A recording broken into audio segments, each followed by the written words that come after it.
Assalamualaikum warahmatullahi wabarakatuh. Perkenalkan, nama saya Zul Putri Ayu dari kelas A1 2024, Pendidikan Bahasa Inggris dari IKIP Siliwangi.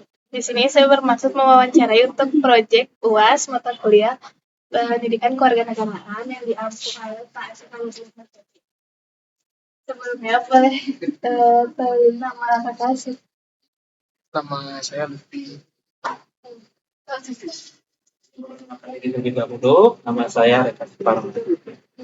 Tinggal di mana? Saya di Cianjuang. Di Cianjuang, di dekat Pemkot ya. Kalau saya di Banjaran, Kabupaten Banjaran.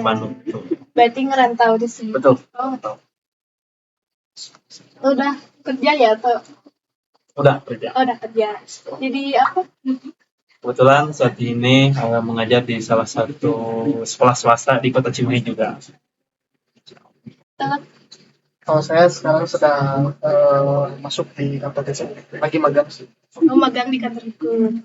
Oke, baik. Sini saya akan menanyakan beberapa pertanyaan dan dimulai dari pertanyaan yang pertama itu bagaimana pandangan Kakak tentang kondisi masyarakat di lingkungan sekitar, tentang kesenjangan sosial dan kebijakan pemerintah saat ini.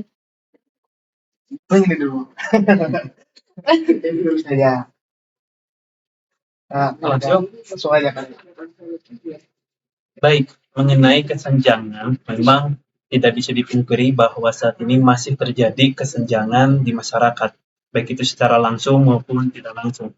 Kita harus mengetahui apa sih itu kesenjangan itu, di mana kesenjangan ini ada perbedaan antara, kalaupun di lingkungan masyarakat kita bisa lihat masyarakat saat ini masih banyak gitu ya, yang dimana ada si kaya dan si miskin, sehingga terjadi beberapa kelas yang berbeda di lingkungan masyarakat.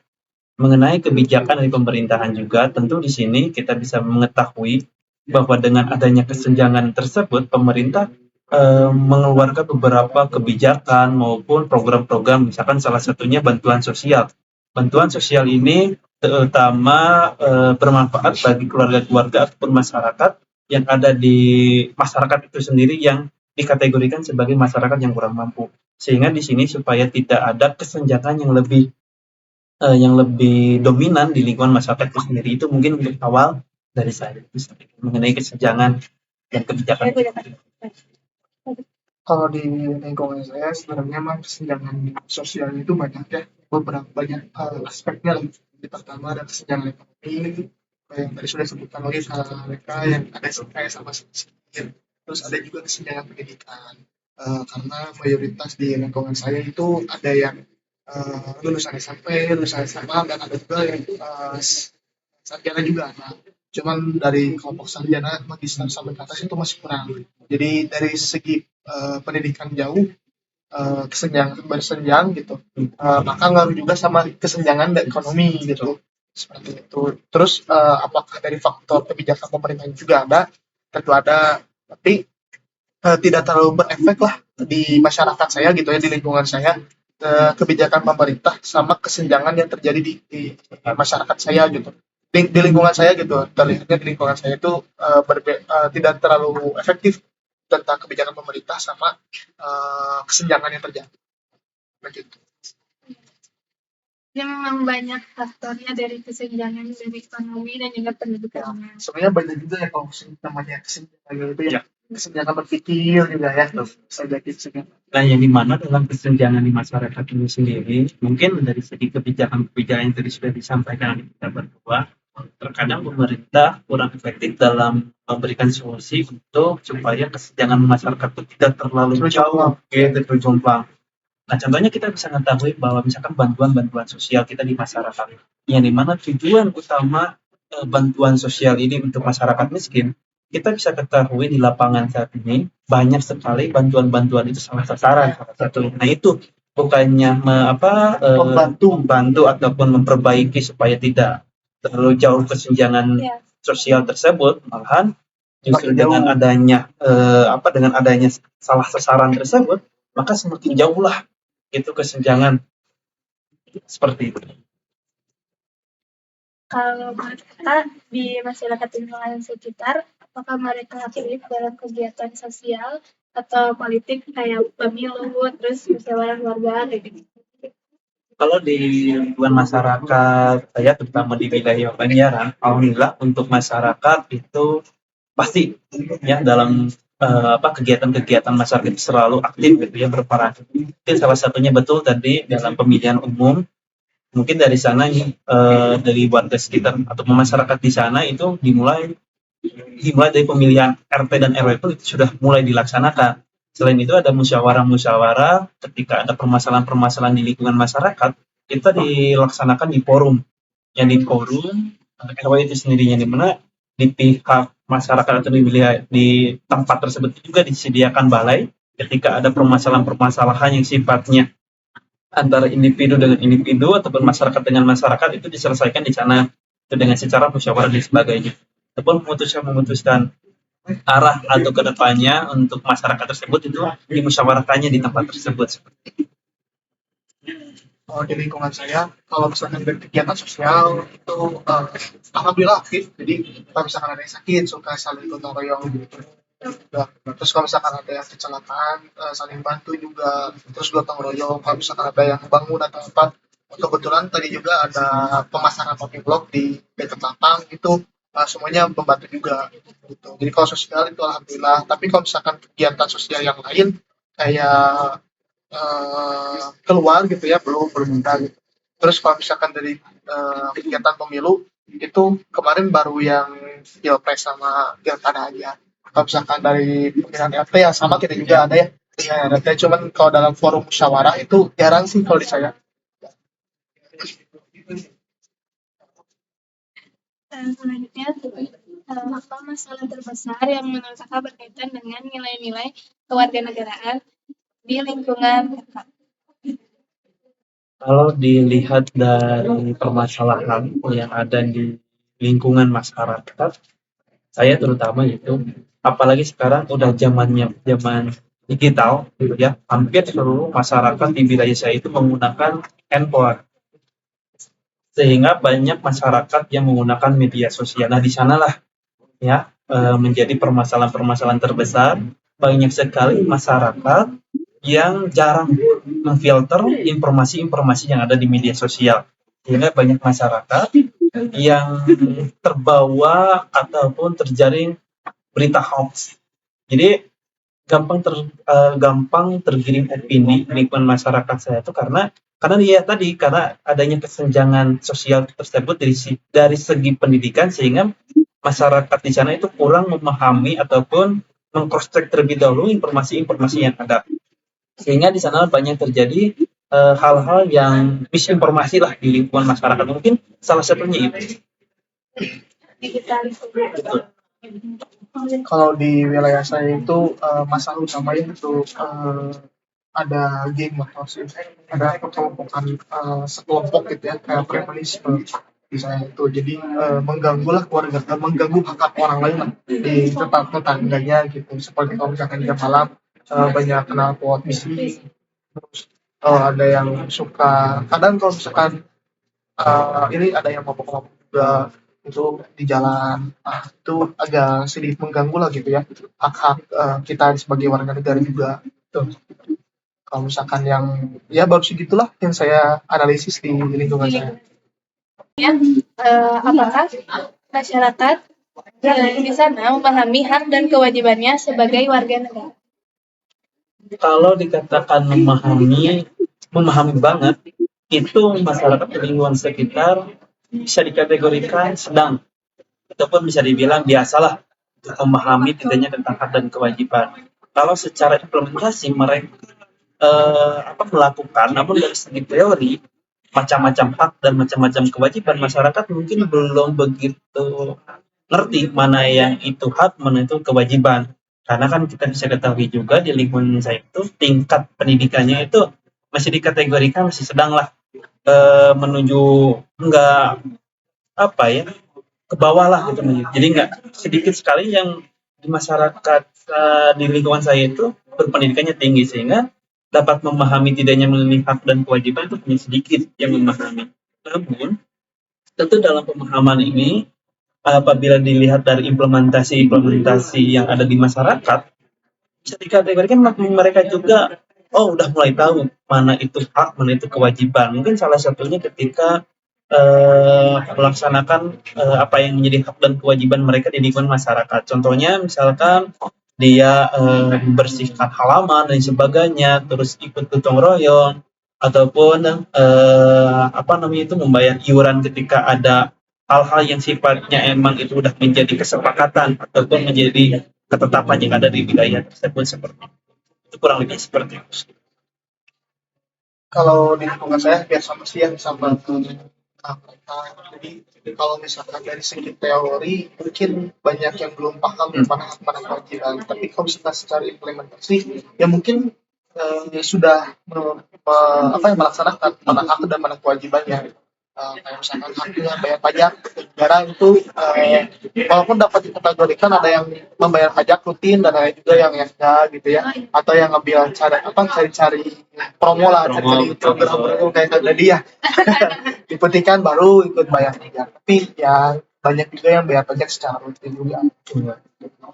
Karena kita bisa ketahui juga bahwa kenapa masyarakat belum memahami manfaat dan mana kewajiban, ya karena dari segi pemberitahuan ataupun sosialisasi tentang hak dan kewajiban ke masyarakat itu Belum ada ya? belum ada. Mungkin sampai saat ini belum ada. Mungkin mereka hanya mengetahui hak dan kewajiban itu hanya di lingkungan pendidikan saja, di sekolah saja. Mungkin seperti itu. Mungkin ada yang tahu, mungkin hanya tahunya itu sebagai informasi dari Pemkot Ya. bahwa harus gini. Betul. Terus mereka hanya menuntut haknya tanpa tahu kewajibannya sebagaimana ya. Betul. Banyaknya gitu sebenarnya. Dari masalah-masalah yang tadi terjadi di lingkungan sekitar itu dampaknya kayak gimana? Kalau dampak, misalkan ketika dampak-dampak yang tadi terjadi di lingkungan masyarakat, tentu lingkungan masyarakat itu bisa dikategorikan menjadi tempat yang tidak nyaman. Nah, kenapa tempat tidak nyaman? Karena ya terjadinya banyak perselisihan yang terjadi sehingga membawa dampak ke lingkungan masyarakat juga tidak sehat. Kalaupun lingkungan itu sudah sehat, maka tidak akan terjadi kerukunan di lingkungan masyarakat sekitar. Ya contohnya misalkan ketika tadi adanya berita hoax yang si A itu meyakini si B itu tidak meyakini, akhirnya perbedaan pendapat karena saling meyakini bahwa dia itu sama-sama benar, alhasil terjadilah gitu ya Mas Mete, gitu. Bukan lagi pertengkaran berujung dengan permusuhan. Contohnya kita bisa ketahui ketika pemilihan presiden. Di lingkungan masyarakat saya itu sangat beragam. Ada yang memilih paslon 1, 2, 3. Alhasil ketika hal tersebut mungkin adanya berita-berita hoax sehingga misalkan menyebarkan ke yang lain, menghasut, akhirnya yang si A itu tidak menerima, akhirnya karena jadi saling pertikaian gitu ya. Padahal hal tersebut ketika kita menyikapi secara secara akal sehat gitu, maka hal tersebut sebenarnya tidak perlu dipermasalahkan kalau mereka ngerti terhadap hal-hal yang ada di lingkungan tersebut.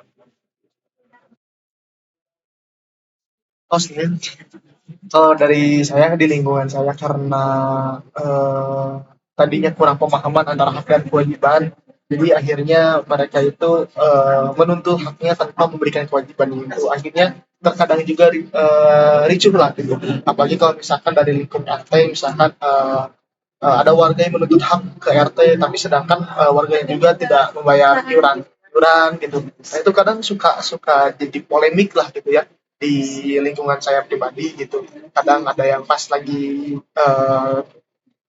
meninggal gitu, musibah meninggal, tapi orangnya itu jarang bayar iuran, kan jadi polemik juga gitu kan. Tapi ya alhamdulillah sama-sama merelakan gitu ya, jadi tetap ada gotong royong juga gitu. Begitulah kalau di lingkungan kami. Apa yang sebenarnya dilakukan untuk mengatasi masalah-masalah yang tadi terjadi di lingkungan? Kalau solusi ya.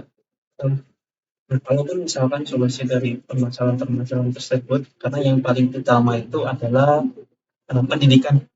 Ya, pendidikan itu sangat penting. ketika pendidikan tinggi seseorang, maka setiap permasalahan-permasalahan itu bisa diselesaikan dengan secara baik. Contohnya permasalahan tadi, apabila kita orang yang berpendidikan, maka ketika ada permasalahan-permasalahan tersebut, mereka pasti diam ketika menghadapi orang-orang yang seperti itu, sehingga solusinya selain dengan pendidikan adalah sosialisasi mengenai hal-hal yang sifatnya penting kepada masyarakat supaya tidak menjadi bumerang kepada masyarakat itu sendiri. Contohnya ketika ada kebijakan dari pemerintah, harusnya itu disosialisasikan kepada masyarakat itu sendiri supaya tidak ada miskomunikasi dan lain sebagainya. Mungkin salah satunya seperti itu. Ini dijelaskan. Iya, supaya tidak simpang siur. Kalau dari saya kan karena banyak kelompok juga ya di wilayah saya, di lingkungan saya itu banyak kelompoknya dari pendidikan banyak bersenjang gitu ya. Terus dari segi beberapa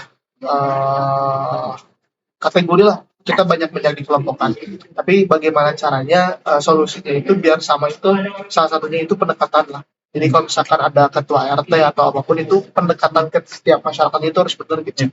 Itu solusinya. Jadi biar nggak ada salah paham. Terus kalau misalkan terkait hak dan kewajiban juga dapat cerna gitu dengan baik. Jadi pas saat pimpinan itu RT itu menagih kewajibannya dari warga negara tersebut, dari warganya menerima dengan baik gitu si warganya. Terus saat warganya meminta hak kepada pemimpinnya, RT-nya juga legowo gitu. Nah seperti itu. Jadi pendekatan kepada masyarakatnya lebih diindikasi solusinya. Dari lingkungan saya ya, kalau di lingkungan saya. Di lingkungan kita ada program atau kegiatan masyarakat yang berupaya membentuk karakter keluarga negaraan. Kalau ada apa gitu? Kalau dari program secara di lingkungan masyarakat saya memang sebetulnya ada kegiatan program.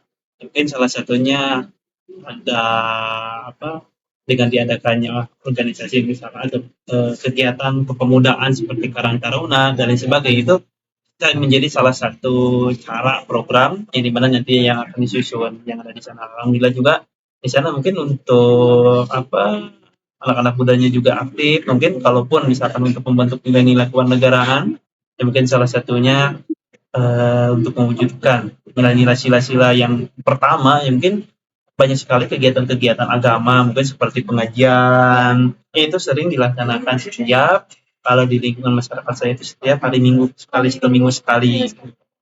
Dan kalaupun dari segi, memang ini bukan program sih, tapi sudah menjadi kebiasaan di sana. Untuk anak-anak itu dari maghrib sampai isya itu pasti mereka pada di masjid untuk mengaji dan lain sebagainya. Mungkin saya juga dulu udah menjadi tradisi di sana. Ketika maghrib itu semuanya harus ke masjid dan lain sebagainya. Dan untuk kegiatan-kegiatan yang ada di lingkungan masyarakat itu dibatasi juga. Nggak bisa kegiatan-kegiatan seperti ngobrol terlalu dan lain sebagainya itu di atas jam 11 nggak bisa. Di bawah jam 11 itu harus semuanya itu harus dia. Jadi sehingga lingkungan masyarakat tersebut memang kalau dari segi kekerasan ataupun geng motor dan sebagainya itu memang minim sekali, karena dengan adanya kebijakan tersebut sehingga mengurangi dampak-dampak yang ada seperti itu. Mungkin itu mungkin secara tidak langsung dari program. Bagus gitu ya. Warga-warga itu. Betul. Kalau di saya di lingkungan saya itu nggak ada sih program yang spesifik tentang pendidikan keluarga negaraan. Tapi kalau misalkan untuk menunjang program itu ada kayak misalkan ada PLN itu kan buat membayar iuran warga gitu. Nanti kalau misalkan ada kayak 17 Agustusan itu bisa pakai itu. Itu sih cuman program itu aja. Kalau misalkan ya nggak ada program spesifik tentang pendidikan keluarga negaraan. Terhadap generasi muda terkait kewarganegaraan. Harapan saya sebetulnya untuk generasi muda mengenai pendidikan kewarganegaraan itu cukup besar harapan saya gitu. Karena melihat kondisi saat ini, pemuda saat ini itu bisa dibilang jauh dari segi pengetahuan yang ada. Ya bisa dibilang kita coba lihat saja sekarang bagaimana tingkat pendidikan generasi muda sekarang, ya walaupun mereka lulusan misalkan, mohon maaf, lulusan perguruan tinggi, misalkan lulusan SMA, SMK, tapi dia belum menjamin eh, daya nalar kritis mereka itu teruji. Sehingga harapan saya ke depan mungkin apa ya? Mungkin untuk generasi muda saat ini jangan bosan-bosannya membaca buku. Ya walaupun memang terlihat kuno, tapi dampak dan manfaat itu luar biasa. Ya apalagi sekarang banyak sekali generasi-generasi muda, kita tidak bisa menolak arus globalisasi yang ada yang masuk gitu ya. Mungkin salah satunya dampak dari gadget itu sendiri gitu ya. Apalagi sekarang banyak sekali miris gitu ya, anak-anak SD sekarang banyak yang belum bisa membaca. Karena itu salah satu dampaknya itu dari dampak tersebut. Jadi dan dari dampak itu juga mungkin tidak menyalahkan anak gitu ya. Di sini juga ada peran keluarga. Nah, sehingga harapan saya di sini keluarga itu lebih fokus terhadap mendidik anak itu sendiri. Kalau harapan saya ya buat lingkungan saya itu anak mudanya itu bergaul lah, saling bergaul, karena ternyata di wilayah saya itu anak mudanya itu tidak bersatu. Jadi masih ya misalnya kelompok kecil aja. Tapi kalau misalkan disatukan ya harapannya itu bisa membangun wilayah saya gitu. Bisa mendobrak hal yang baru, ya gitu, bisa membangun juga. Terus apalagi sekarang kan anak muda itu para cerdas sebenarnya kalau dalam digital, jadi bisa membantu juga kalau dalam kemajuan teknologi di wilayahnya. Cuman karena ya kurang dorongan dari orang tua, jadi ya masih dipegang sama orang tua lah gitu. Jadi kuranglah keterlibatan anak muda gitu. Terus masih apatis lah para anak muda yang juga masih bodoh amat dengan lingkungan sekitar. Kalau misalkan ada yang meninggal, anak mudanya nggak ada gitu. Kalau misalkan ada yang meninggal, pasti banyaknya itu orang tua sama ustadz aja. Yang pada muda mah nggak tahu pada kemana gitu. Kecuali kalau 17-an, kalau 17-an ada. Gitu. Jadi kelihatannya pas 17-annya aja, pas kegiatan-kegiatan yang lain kurang berpartisipasi. Terus kalau misalkan gotong royong juga kurang ada sih. Terus gak ada program-program yang lain juga. Kalau misalkan anak mudanya dilibatkan ataupun anak mudanya bergabung, memiliki kesadaran bahwa kita berada terlahir di wilayah itu, kita berada di wilayah itu, maka harus mewujudkan wilayah itu. Mungkin pasti banyak program-program yang terlaksana, banyak pikiran-pikiran juga. Ya, seperti itu. Jadi harapannya mah pengen anak muda yang di wilayah saya itu atau dimanapun itu lebih nasionalis dan patriotismenya itu meningkat lah.